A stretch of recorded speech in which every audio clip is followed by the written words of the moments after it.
And we are live. Good morning, evening, afternoon, everyone. It's the one and only V, the Gorilla Economist, coming to you live with CJ working on the flux capacitors to make sure this airwaves comes out nice and smooth.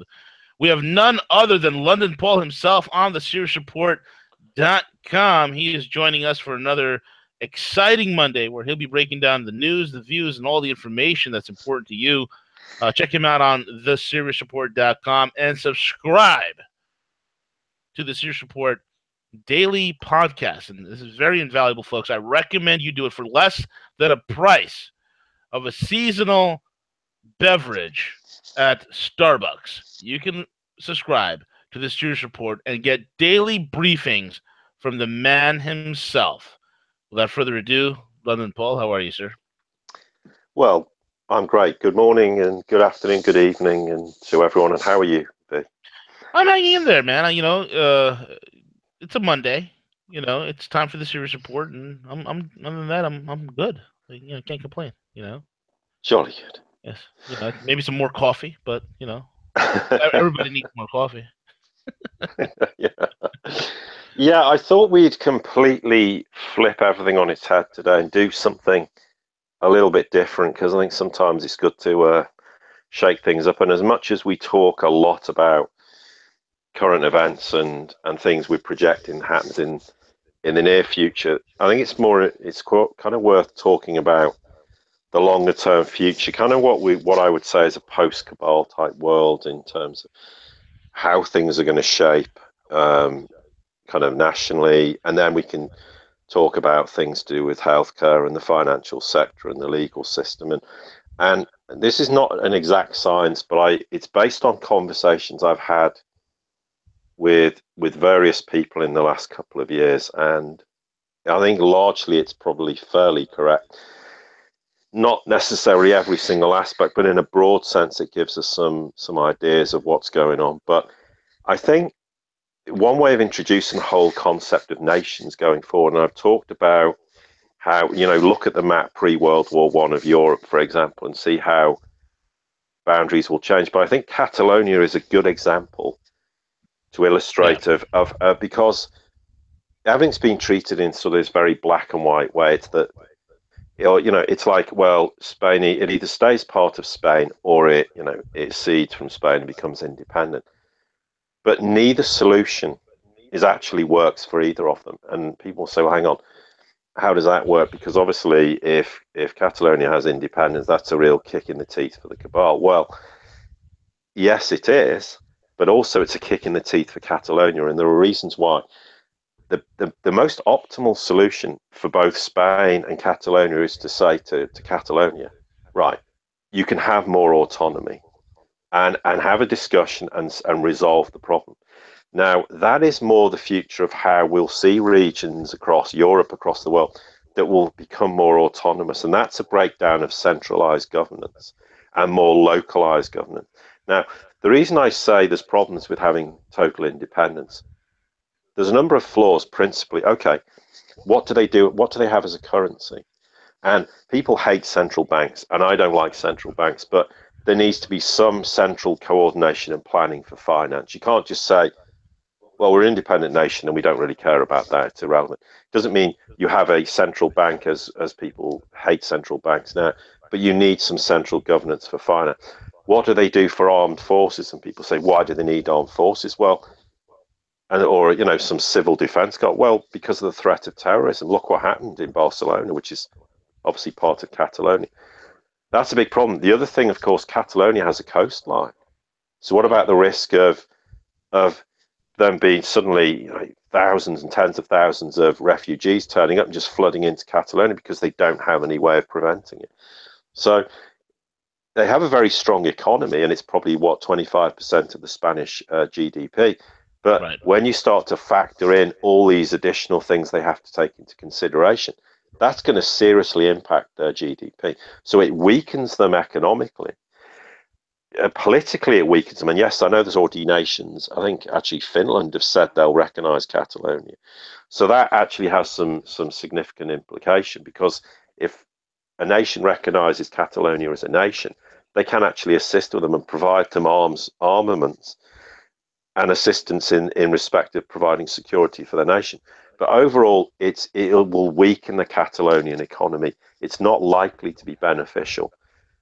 But what they need, and also, of course, it will weaken Spain. Now, people say, well, I don't have a problem in the weakening Spain because who cares, frankly? Spain's, it's controlled by the cabal. But I'm talking long term or post cabal. Well, a weakened Spain is not good for the Spanish people in a post cabal world. Neither is independence for Catalonia necessarily. Were the move, and this is how we can start to introduce the viewpoint of how things will be in the future.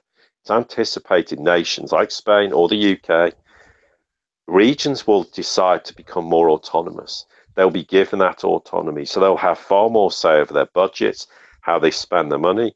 If they grow significant GDP, rather than the centralized government seizing money out, effectively taxing them or taking the money out of the system and then spending it on, well, as we know, central governments waste money for nefarious reasons and also just because they're crassly incompetent.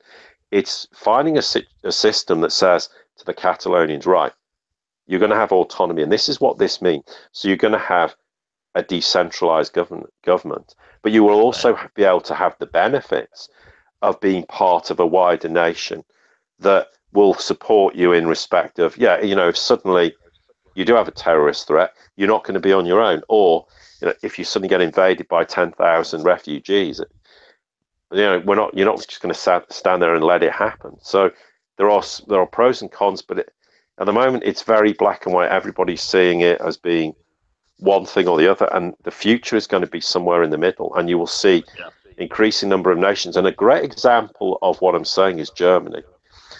People don't realize necessarily that Germany is a very, very divided nation in terms of culturally, how the people interact. And if you take what's called Schleswig-Holstein in the north and you look at Bavaria in the south, they couldn't be more different people. They have very different ideas of governance and they have a lot of autonomy. And that's how Germany's already adapted to having regions with autonomy, and they work, and that's what's kept Germany very solid as a nation. And it's a win-win. Bavaria wins, Schleswig-Holstein wins, the whole German nation wins. But if they all split off and decided to do their own thing, it's actually detrimental to Germany as a whole and detrimental to these regions. Now, I know people say, well, in a post-cabal world, why will nations exist? We can all just move around and go where we like and do what we like. That's not feasible and is not realistic. And it may be 50, 100 years, the world will be a different place. But at the present time, even in a post-cabal world, you're not just going to be able to have this freedom of movement. Why? Because there has to be a coordinated way of doing this. You can't just have this idea that we're just going to scrap everything that they ever did, because the problem, it's like the financial system, and we can talk a bit about the financial system in a minute. The problem's always been the lunatics that run it, not having a financial system. And the idea that we go from the cabal financial system, we say we just get rid of it, we don't need anything, it's just simply not going to work. It's impossible for nations to function that way, or for individuals. But I mean, maybe it's a good point. I mean, or is there anything you want to add to in regard of the kind of sovereignty of nations and how that's going to change in the future, or any points of observation? Maybe we'll just break it down this way and deal with it rather than me just rattling on and on about things. No. You're doing a great job, man. I mean, you're really explaining things here.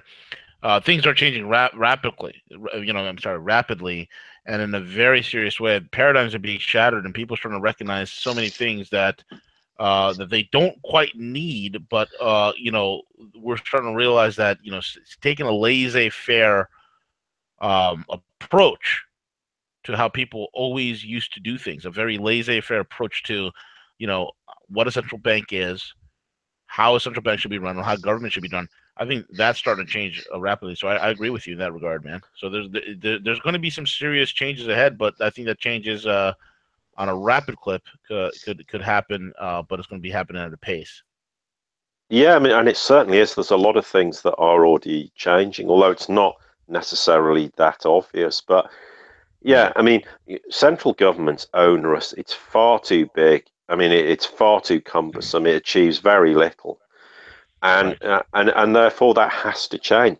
But it doesn't mean in the future there's going to be absolutely no governance, because there needs to be some element of that. Because, you know, if you know, I live in the UK, and let's say, and I'm not saying this is going to happen, but let's say at some point Scotland devolves, Wales devolves, and England, you know, they're all separate, effectively separate independent nations. If something then happens in Wales, where's the response to deal with this? So having autonomy of those regions, they have far more say in what they do, but they have the bigger umbrella. Then there are certain things where they get better protection. And we talked about this before. The threat of terrorism is not going to go away once the cabal have gone.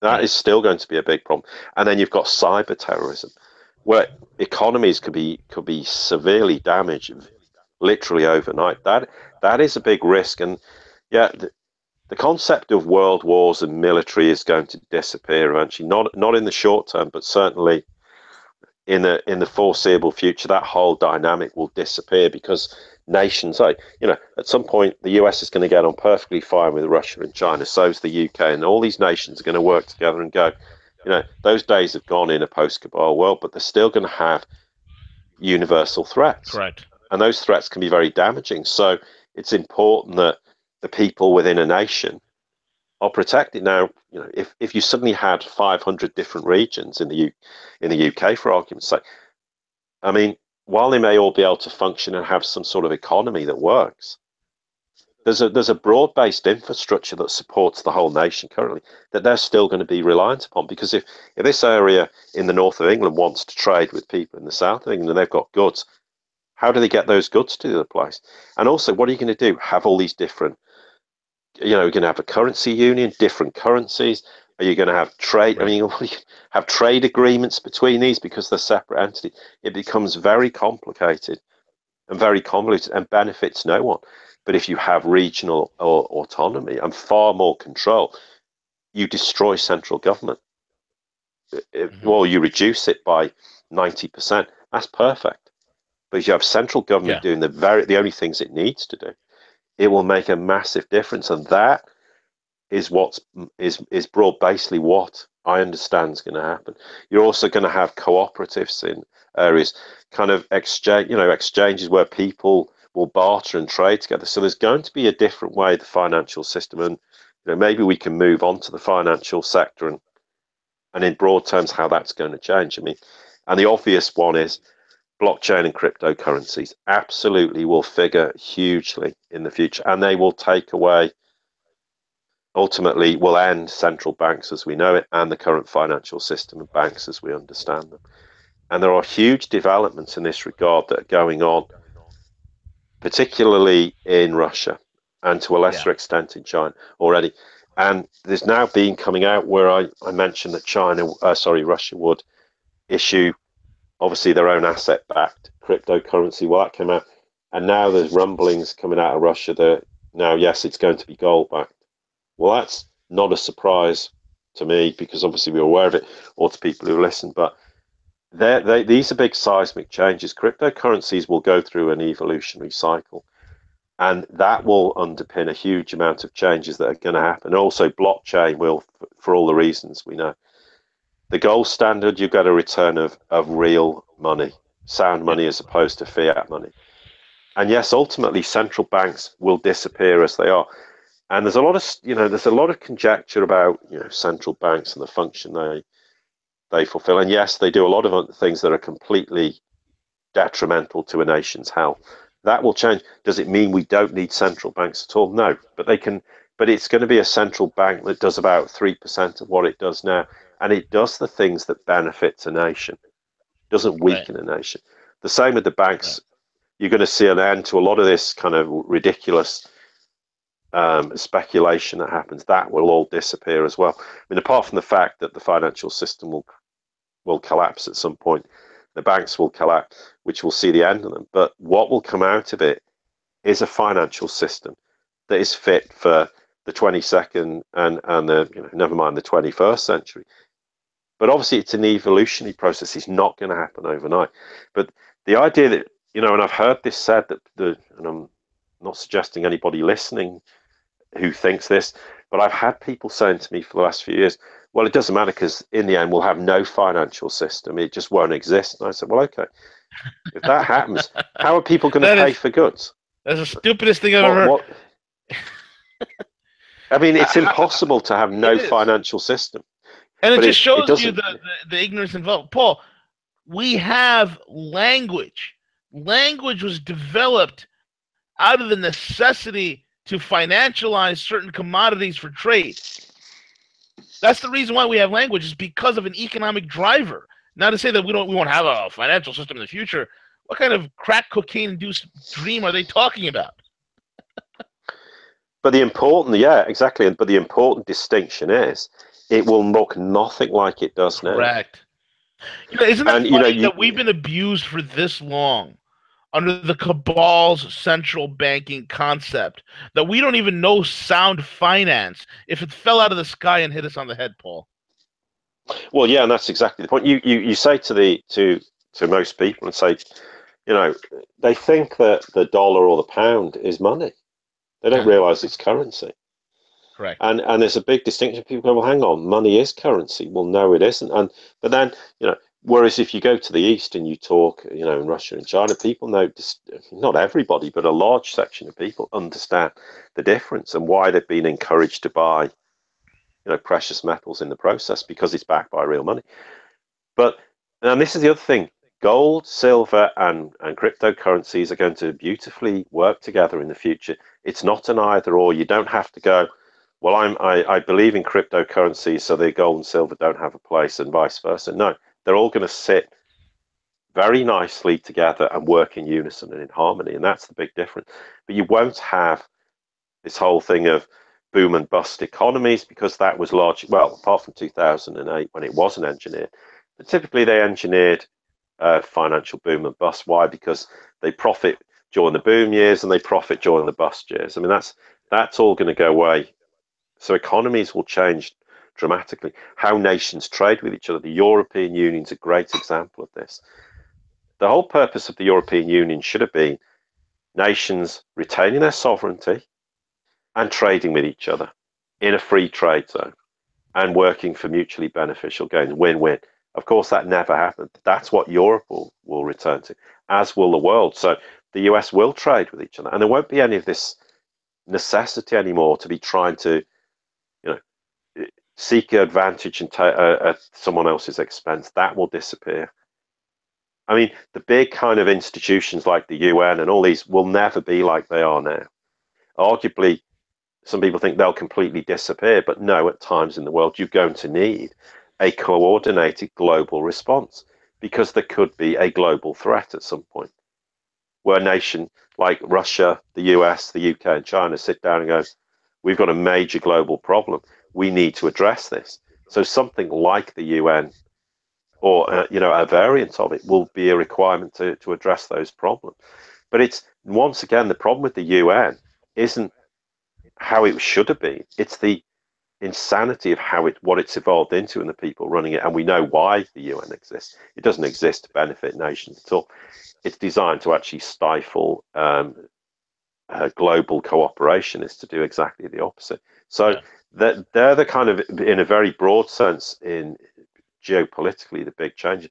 You're going to see a change, particularly in terms of how, the Europe, and we've talked about this, so we won't go into loads of detail about how Europe is going to evolve. The Americas are going to evolve, but nations will change. They will definitely start to form regions. I mean, I've said before, it's been said to me that the US will break up into 5 regions, more sort of akin to what it was like during the era of when, obviously, Native Americans were effectively, it was their nation. Things will change, and it's not going to happen overnight, and there'll be resistance for sure, and it will. But the evolutionary process is that the world will start to restore order to what it was before the cabal came out. Because before the cabal were out, yeah, okay, we know in history that there was a lot of bloodshed with people fighting each other, but generally it was, that aspect of things we're not going to go back to. But the idea of how nations change, and particularly sort of pre-World War One era, is how nations will change, and obviously that particularly reflects in Europe, but not exclusively, of course. But they're the kind of very broad, geopolitical changes that will happen.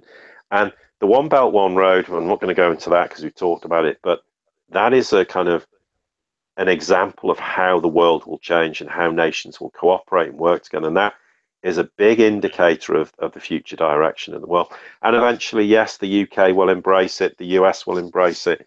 And that's all part of that huge sort of big evolutionary chain. Now, when we come to technology, there's an awful lot of expectation in the world, and we can call it Jetson technology and anti-gravity stuff and 0 point energy and this kind of, now, yes, technology exists, but it's so primitive. Yeah, someone can maybe set it up in their own house or do something on an individual basis, but we are a long way off it being commercially viable or viable in the sense of how a whole nation would adopt it. But there is a huge technological transition coming. The one point is, and it's worth mentioning, there's always this idea we've hit peak oil. Well, the reality is there's enough oil left on planet Earth for 200 years. And it's abiotic too, man. It's constantly replenishing itself. This is a myth that it's coming from dinosaur bones. Well, it's 200 years oil supply left. Doesn't mean we're going to use oil for 200 years, but the big thing that's going to advance technology is computer chips. Basically, are going to get, well, like we know over the last 20 years, they've got cheaper and cheaper. So, Paul, let me ask you a question. When you said computer chips, who currently leads the world in computer chips right now? Good question. I mean, you and I both know the answer. Well, it's probably China. And I mean, the Russians do an awful lot as well, but not so obviously. But no, China, undoubtedly. I mean, everyone thinks they ripped off the technology and they haven't. But the one thing in a global sense is computer chips are becoming cheaper and cheaper. And in the not too distant future, they're going to get dirt cheap to the point there it's so ridiculously cheap it'll be absurd. And in the sort of the processing power is going to get greater and greater and greater. There's a kind of linear progress that we've seen in the last 50 years. I suspect that will not be linear in terms of the growth and expansion of the reduction in cost and processing power increases. So what's that going to do? Well, I mean, in part, we're going to see this huge transformation in the internet. It's not going to look anything like it does now. Right. I mean, and the thing that's interesting, and people talk about, turning points, because, it's not, it's common knowledge that the internet was created by the military originally. That's what its intention was. And it was actually used for monitoring. That's not true, Paul. That's not true. It was invented by Al Gore. Oh, yeah, sorry. Yeah, don't. Come on, you don't want YouTube to ban us now. You have to say it's Al Gore that invented it. But it was created. I mean, predominantly it was used by the U.S. military, and it was the Cold War era. Now, people talk about, well, the Russian Empire was destroyed, and it was by the cabal, and it was to destroy Russia. Well, or the Soviet Union as it was. Now, that's partly true, except the weird thing is, when the Cold War ended, look at the timescales, because that's when the internet suddenly exploded on the public stage across the world. What they did is, when the Cold War ended, they went, okay, well, let's give the internet for free to everybody. And that's when yes, it existed. I mean, I used it in my academic days in a very crude form back even in the 80s, but it was newsgroup. It was very, very clunky, and it wasn't really the internet as people know now. But that's the era. That's exactly what led to the internet explosion across the world, was when the Cold War ended. Now, the point is, of course, so yes, the internet is a great example. It started out as being a cabal, in inverted commas, controlled, invention. Well, they don't control it anymore. It's completely out of control, and they have no way of being able to monitor it. They have no way of being able to put restrictions in place, as much as there's a lot of scare stories they do. But this is why the internet, really, we kind of had internet, in the 90s, internet 1.0, and then it became internet 2.0. Or we're going to have effectively internet 3.0. And the transformation will be incredible. People's way of accessing it, I mean, they will literally be able to wear glasses and access it through that, or if they want to, they can wear contact lenses and actually access through the contact Right. lenses full internet access. It doesn't mean you can do it just purely like that. You can do it through devices. Mobile phone technology is going to transform in incredible ways. The processing power will be astronomically greater. You'll have multi-screen capability and the ability to use it in ways that currently, even with smartphones, you're going to go, wow, how primitive is this technology? So Right. there's where you're going to have huge amounts of progression. That will in turn will become people less dependent on working in offices, and I think that's starting to happen already. Now, the downside to technological advancement is we're going to talk about AI, and it's quite interesting because I had this discussion on somewhere which I'm not going to mention to do with AI, and it kind of I got an awful lot of flack and people being quite abusive because I refused to accept, you know, the their view of what AI was originally. Now, the point is, AI is going to make many jobs redundant. The one thing it's not going to do is suddenly develop robots who are going to take the world over and put us in you know in prison or in hamster wheels and Exactly watch us correct. running it. That is not going to happen. The one thing that the AI technology will do, people will be able to have AI if they want in their houses, which will do menial tasks. They could be used to care for elderly people who need menial tasks doing. But the idea that we're suddenly going to evolve AI into where they take over the world, the reality is that even at the rate of progression we are now, we are at least 100 years from that ever becoming a reality. And the point is, no one will allow it to get to that point in time because the brakes can be put on when, you know, truthfully, robots will only be able, will probably have no disrespect to our pets, because, but they'll probably have the capacity or the capability of a cat or a dog, even in 100 years' time. They are not going to be able to evolve to the point they take over humans because AI just mimics. It does what it's told. It isn't. It lacks creativity. It doesn't have Correct. that capability. And I That know there's a lot of people who will disagree with this, and some yeah. people, you know, got foaming at the mouth with me for suggesting. But that is the reality. There's an awful lot of scaremongering about how AI can get out of control, and it's going to happen in 2 years. Yeah, AI could get out of control, but it's never going to happen. Right. That and because it's not like it's going to evolve where suddenly, you know, you and I are talking and in three And months it's this self-aware or something like happens. that. Yeah, Exactly. it's a long evolutionary process, but certainly AI is going to make a lot of jobs redundant, and that therefore there's going to be a need to evolve technology and evolve how people work and how do people manage their day-to-day lives in this very technologically evolved world. Yeah. The I other mean, thing, the thing is what you just said, man. I mean, you, Cliff High, and myself, a few other people are on the same page.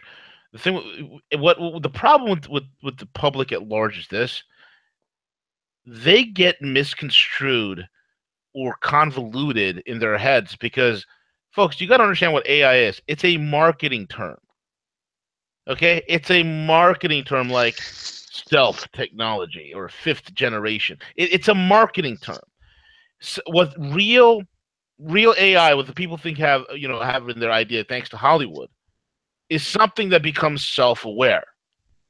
And AI doesn't become self-aware. It can through its own programming find out and learn new data. But again, that data that which it learns is within given programmable patterns. It doesn't go out of that, become self-aware, and then launch, a nuclear war, and then wipe out, majority of humanity, and then kill the rest of us by using Terminator robots. Okay, relax. no, Yeah, absolutely no, it's not. But then the other interesting, I mean, and it's what a point you talk about. There's a lot of people getting very upset about the Hadron Collider and the idea it could, it could create yeah, this black huge hole. black hole and destroy the world, or there's some nefarious activities going on.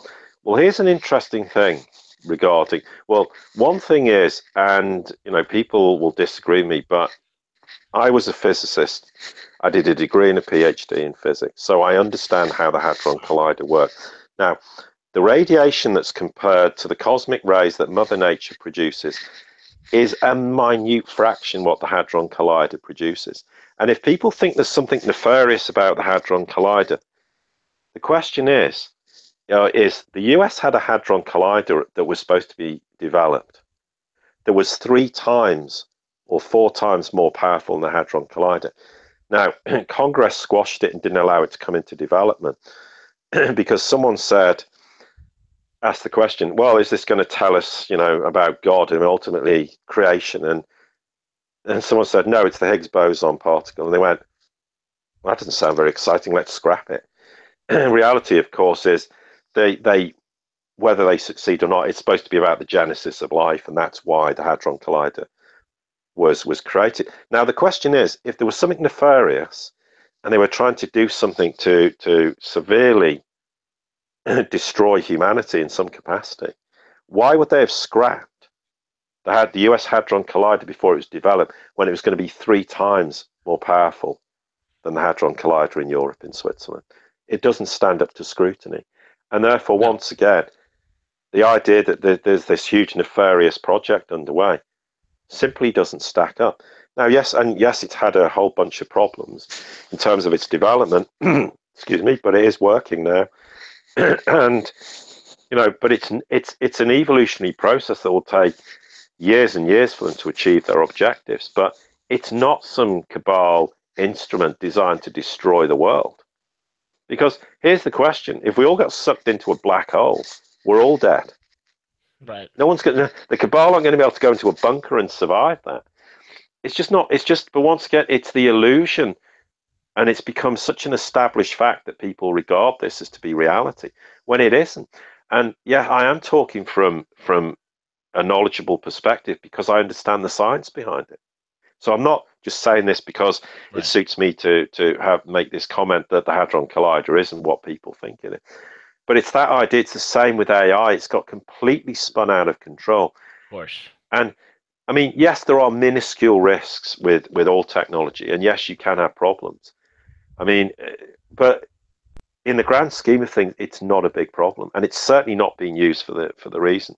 But these kind of technologies, we're going to see advancements in them, and they will be used for good reasons. There's a hell of a lot of scientists who work across the world who are trying to develop technologies, and they are developing incredible technologies even as we speak. In terms of the health service, now that's one thing, healthcare, that's going to evolve enormously. You're going to see the end of big pharma, which I don't think anybody's going to grumble about. As I said, big pharma only makes money when people are ill, and it's a very sad fact. And so that we will see the end of that. You're going to see, there's all this worry about gene therapy and the idea of cloning and all these problems, and people are getting really, really concerned about it. Well, where things will change in the future is they'll be able to DNA sequence everybody very cheaply. And people think, oh, that's a big problem. No, it's not. Because if you understand in someone's DNA sequence where there's a potential risk, because you can inherit, people in families have genetic health problems, that can be eliminated. Not through gene therapy or anything like that, just by people's lifestyle.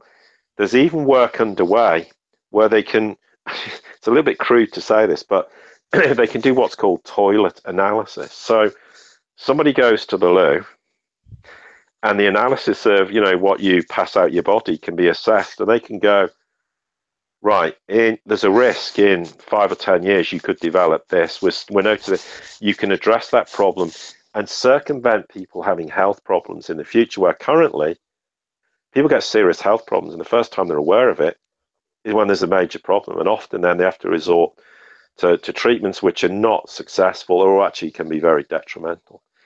Now, yes, there's all the idea of healing technologies and healing machines. Yes, they do exist. And, there's a lot coming, a lot of technology that's been developed in China, Russia, and in other parts of the world. How successful is that? I can't say because I don't really know. I've not had any personal experience of it. But those sort of technologies will be evolved as well. There's all the whole side of holistic medicine. And yes, there's some bogus crap about holistic medicine, but there's a huge amount of really genuinely good solutions and cures out there.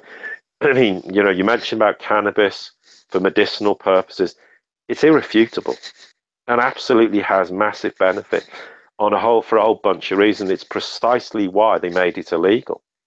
Right. Because and it's also what happens if tomorrow there is a cure for cancer that involves an ingredient that they can't patent and is relatively cheap. Now, I'm not saying it exists, but there's the analogy. Why does Big Pharma not want this to happen? Because they want to Right. make $1 trillion out of cancer drugs. Is it the most effective way Yep. to treat cancer? Absolutely not. And this is where you'll see the end of Big Pharma and the evolution of healthcare, which is going to be more about taking preventative measures and understanding people at a young age and preventing things rather than treating things when it's become a problem. And with big pharma medication, it's just a cash cow for the cabal, basically. I mean, it is. It's a big cash cow. That's what it's always been, big pharma.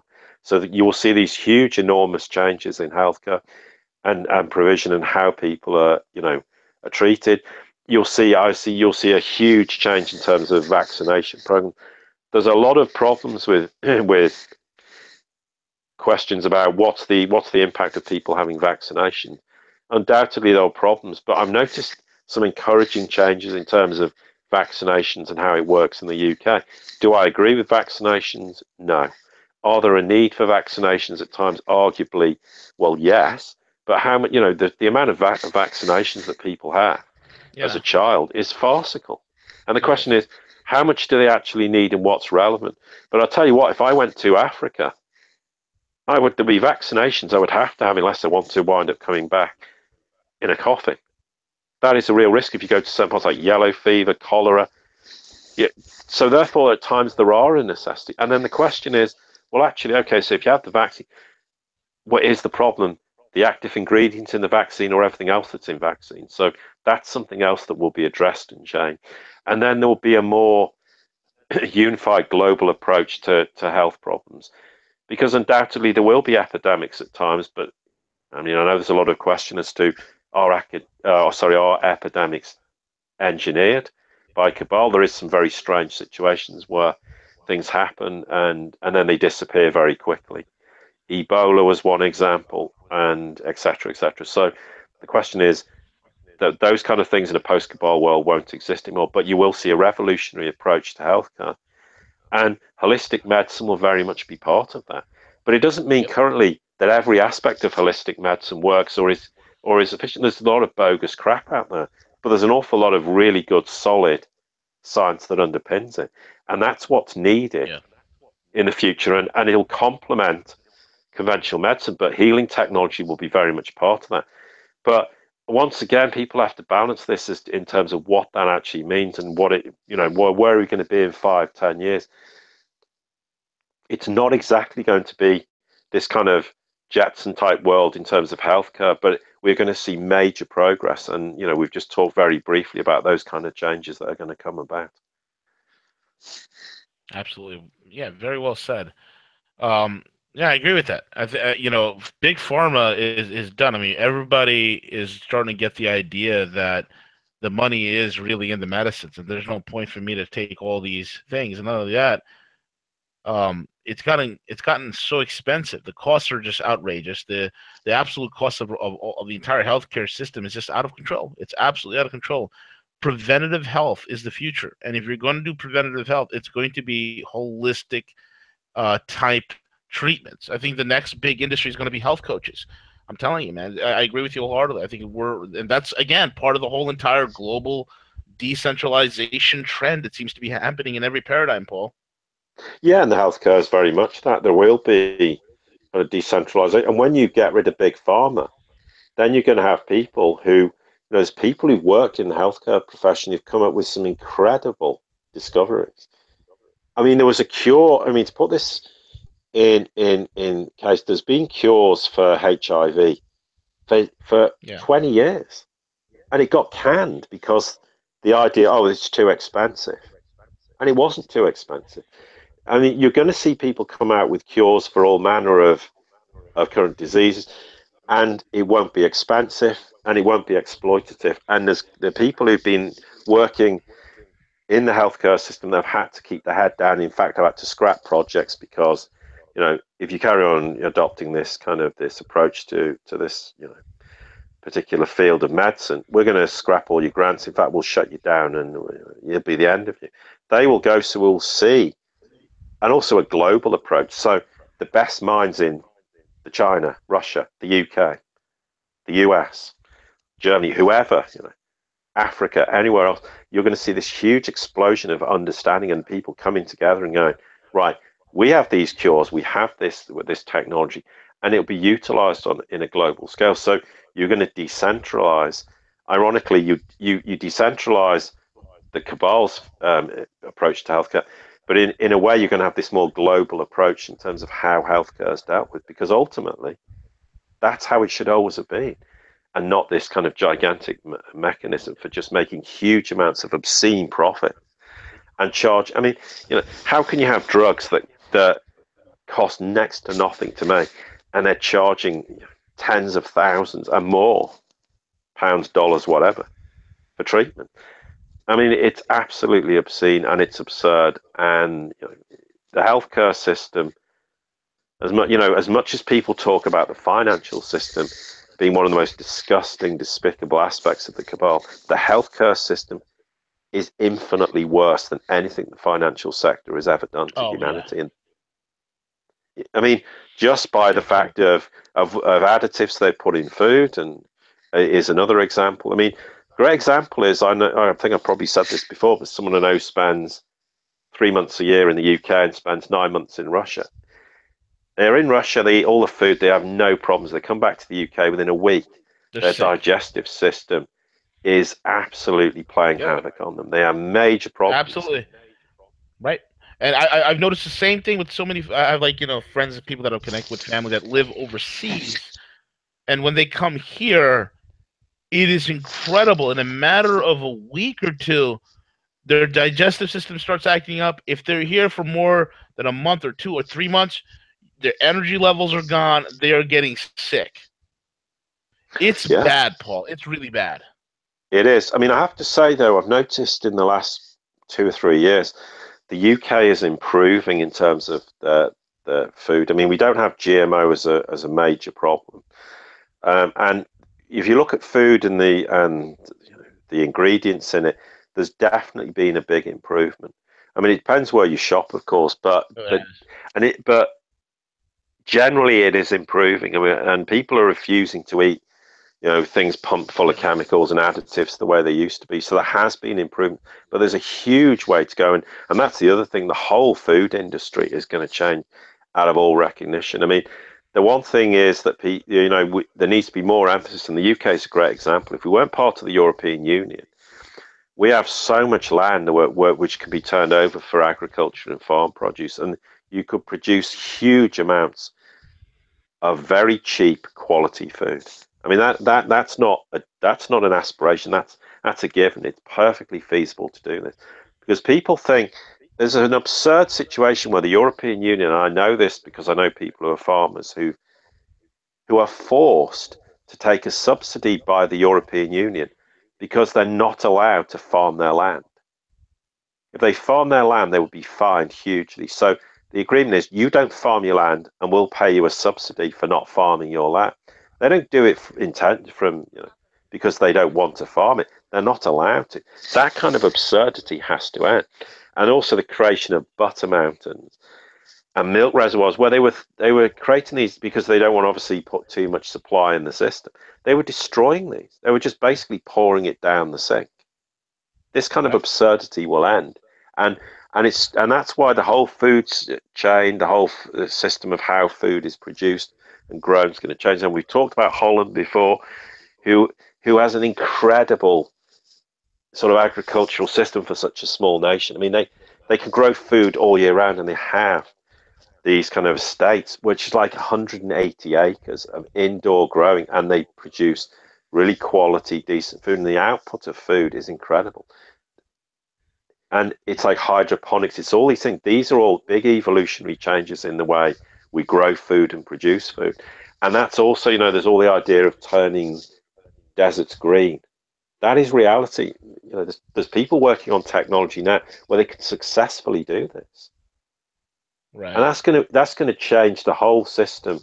I mean, of how food can be produced and grown in areas that are desolate. So Africa being a great example. So they're the sort of changes we're going to see, and they for me are groundbreaking and far more important in terms of food produce than worrying about, well, when am I going to get my jets and cars so I can, fly around, and that's not important to me. The importance is healthcare and people having sanitation, having quality of food, having habitation to a basic standard. So when we talk about the world end, the cabal ending, that's the aspiration. We have to sort out the immediate priority is to give everybody in the world the basic necessities that they need. That has to be the instant win-win for everybody. And then we start to, in the process, make all these changes in healthcare, in the financial system, in terms of governance. But you also have to also look at the legal system. The legal system will change completely. There's a lot of talk between having maritime law and obviously the system of common law. Now, the legal system will change, the court system will change, the legal system will be a fraction of the laws we have now. Is it going to be exactly like common law? I don't know, but it will certainly evolve. But you still have to have a legal system. There has to be adjudication. You can't have somebody just coming around, breaking in someone's house, clubbing them over the head and killing them, going, well, don't worry about that. It's fine. We don't. You have to have a legal system. But the legal system has to work as it was supposed to work, and not having a legal system now. I mean, it's like, for me, without casting aspersions, because I know people who work in the legal system who are great people. I have a lot of time and admiration, but we know that the legal system is inherently flawed and is full of corruption. That's a statement to the obvious. Oh That my will God, yes. disappear, and we'll have constitutions being observed in nations, and nations that don't have constitutions will have constitutions, and the US Constitution will be upheld because that's precisely what it should have been, rather than, well, actually, we don't really care. Well, if we want to, flagrantly abuse, the Constitution, who cares? It doesn't really matter. That will change. So, and then you have to have kind of international law, and that has to change. So, because we can't have a system where international law applies when the cabal wants it to, and then they go and castigate nations who they don't want it to apply to. So, or they want it to apply to. So that will all change too. So there'll be these huge changes in terms, but that's going to take a long time to bring about. You can't just scrap a legal system and say, well, we won't have any. Let's get back to the drawing board and re-implement a sound, legal system that's based on the principles that should have always been the case. That is a monumental task, but it is going to happen. It will come about. But when we talk about these, I mean, education's another great example. The education system has gone from one of understanding, analyzing, being analytical, working out through problems. It's become very spoon-fed, where, look, we just give you a load of information, regurgitate it how we want you to regurgitate it, and we'll reward you with very high grades. That education system will change, but that is another enormous undertaking. You can't evolve an education system overnight, because you have to have the teachers to implement those changes. I mean, there's people in the education system who have been almost indoctrinated through this process of how education is now, who have no concept that in fact they've been sucked into a system that is completely inappropriate and is not educating anybody anymore. That has to change. So you have to change how the curriculum is. You have to change how people teach it. It's a huge evolutionary process, but that has to happen. And then we have to have a re-education of humanity on a broader sense about all the lies, deceit, and the illusions that we've taken as to be fact. That is a huge change. So you have the media. I mean, the great thing is the media is already going through this huge seismic change. We know that. I mean, we're seeing the death of mainstream media on a daily basis, and the birth of alternative media, but it does have its problems as well. But it's totally revolutionized the way the media operates, and has been instrumental in destroying much of what the cabal have been saying, what they've been trying to do, and it's telegraphed problems before they happen. So that is a huge change we have seen. But, think about that. Even 10 years ago, the advancements in what alternative media has done, that is enormous, but it's been a huge progressive change. But exactly, it's progressive. It just doesn't happen in a light switch moment. And my fear is there's people being convinced that you just get rid of the cabal, you flick a switch, and all these changes miraculously happen.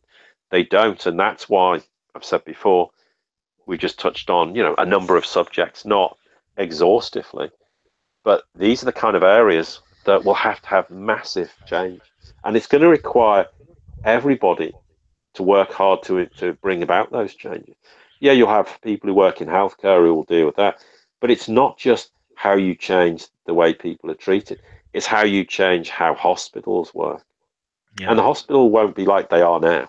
They're going to change. What's the role of doctors in the future? At some point, they're going to become redundant in terms of diagnosis because we don't need them to make these diagnoses because technology will advance. And how does nursing provision work? That's going to change because, as we said, there is going to be a point where robots will assist people who live on their own. They'll do menial tasks and help around the house, and people will find, people think that sounds incredulous. That's exactly what it's working towards, and why Japan has been very much prominent in trying to develop that sort of technology. Why? Because they have a hugely aging population. They don't have, their population is so top heavy with old people. So they kind of went, well, we need to start to address this. So there are massive changes across the board that will take a number of years to come about. At the moment, we're kind of just going through this period of where the cabal, leaves the scene in totality. That no one can project how long that's going to take. It could take 6 months, it could take a year, it could take 5 years. Because it's not time driven, it's event driven.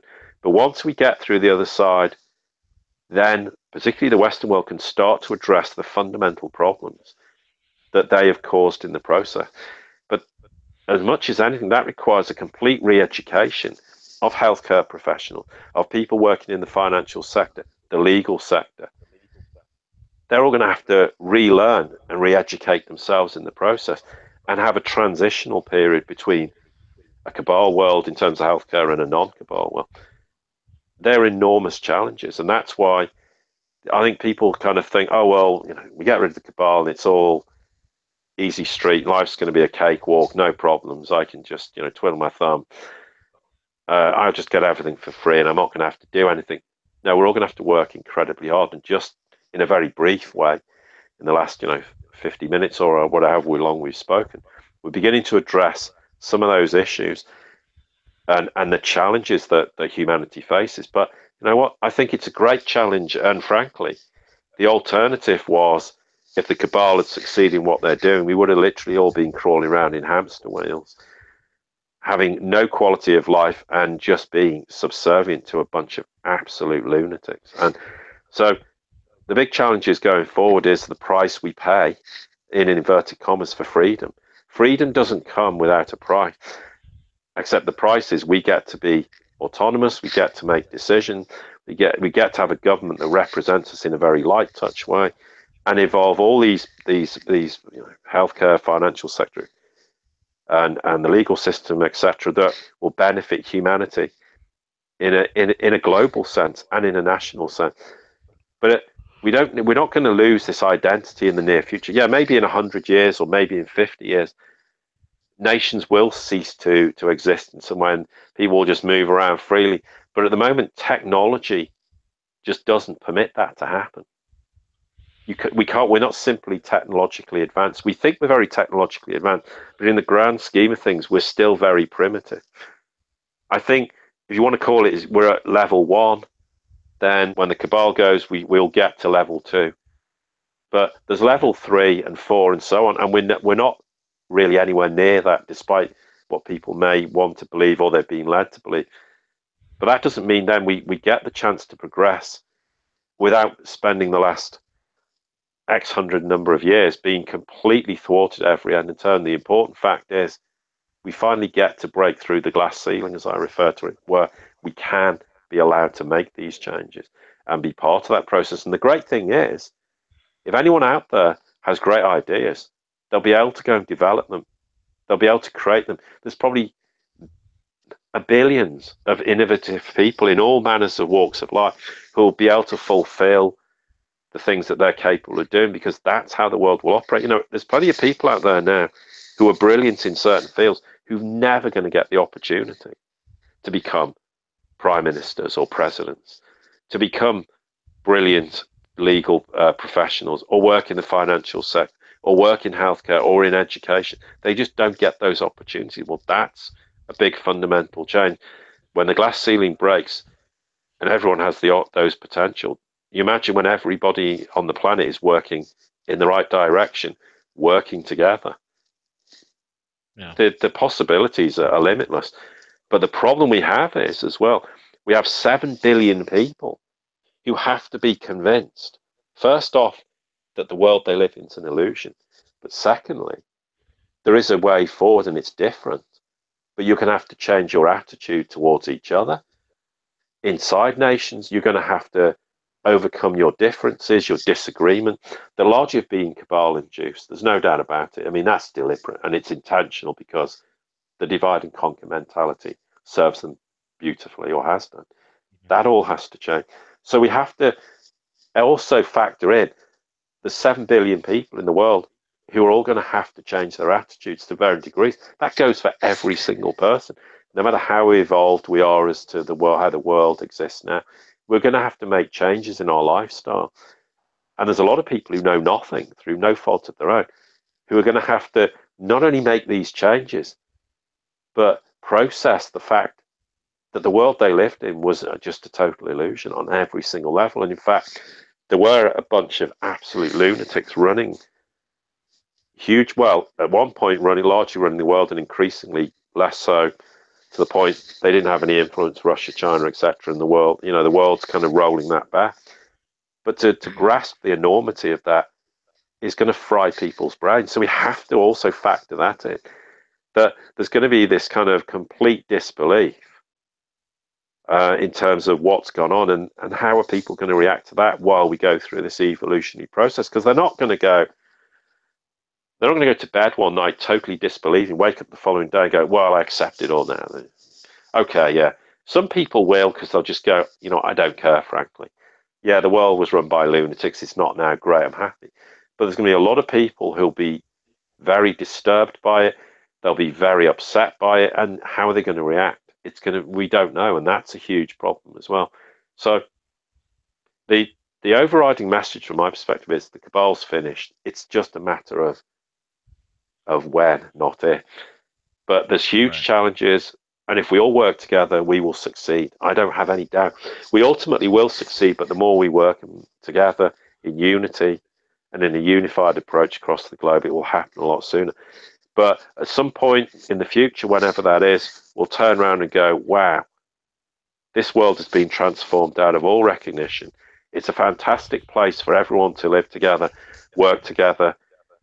And we'll look back in history, and the only question that I will ask then, or most people will ask, is how the hell did we ever allow this insanity to come about? But that's an inevitable consequence. It happened. It's happened throughout history where things have happened, and then suddenly they've woken up to the reality of things and gone, and it's caused huge immense shock in terms of what's actually come about and how they weren't aware of it. So we do have that challenge, but we will succeed. We will get through this, but it's not going to be a cakewalk. But then, how could it ever be? I think that's the underlying, message from my perspective. Right. Yep. Paul, thank you for sharing all of that with us today, man. It was a lot of important, amazing things that you've shared, and it gives a lot of hope and light to humanity, because behind the scenes, these are the things that are bursting to the surface. If one were to take their time and actually look, you would see that this is where the trends are going. And on top of that, the system that we're so familiar with that has not only enslaved our thinking, but has also abused our consciousness, that system is going away. That system is being done away with, and new opportunities. And I'm excited. I'm hopeful for the future. Definitely. There is going to be a lot of enormous opportunities and there's undoubtedly hugely talented people out there who no one knows about, who actually, ironically, probably don't even realize themselves just how talented and how much capabilities they have. That'll be a beautiful thing to see, people who have nothing at the moment, who have the opportunity to shape the future of the world, and in ways that they would never have had that opportunity in a cabal control world. So, and we'll see an end and to these vile, disgusting, despicable, subhuman people who have, the way they behave and treat humanity is so despicable. It is beyond anything that I think anyone could really comprehend just how disgusting their behavior is. To see an end to those people, and to see the birth of people who have those opportunities and who want to strive. Because the average person out there doesn't want to have quarrels with people. They just like everyone to get on. They just want to have an easy life. They go to work, they want to come home, they don't want grief, they don't want problems with their neighbours, or they don't want problems in Russia, China, or the UK, or anywhere else. They just want to have a nice, easy life. Mm-hmm. That will prevail. And so what is there not to be optimistic about? But it doesn't mean there's not going to be challenges, and people shouldn't just imagine it's going to happen overnight. And it's a simple, easy process. I don't want to trivialize the work ahead, but I think once we're on a level playing field and we don't have the obstructions in place, it will make those solutions and the implementation of them, infinitely easier. So that is another thing that will make, should give everyone a lot of crumb of comfort and optimism for the future. Absolutely. Absolutely correct. Folks, thank you all for listening again. It was an exciting broadcast today with the man himself, London Paul from thesiriusreport.com. Follow him at The Sirius Report, and you can also follow us on Twitter at The Rogue Money and RogueMoney.net. And make sure you guys hit the subscribe button and the notification bell so you are alerted when London Paul comes back on next Monday. That being said, CJ, take it away.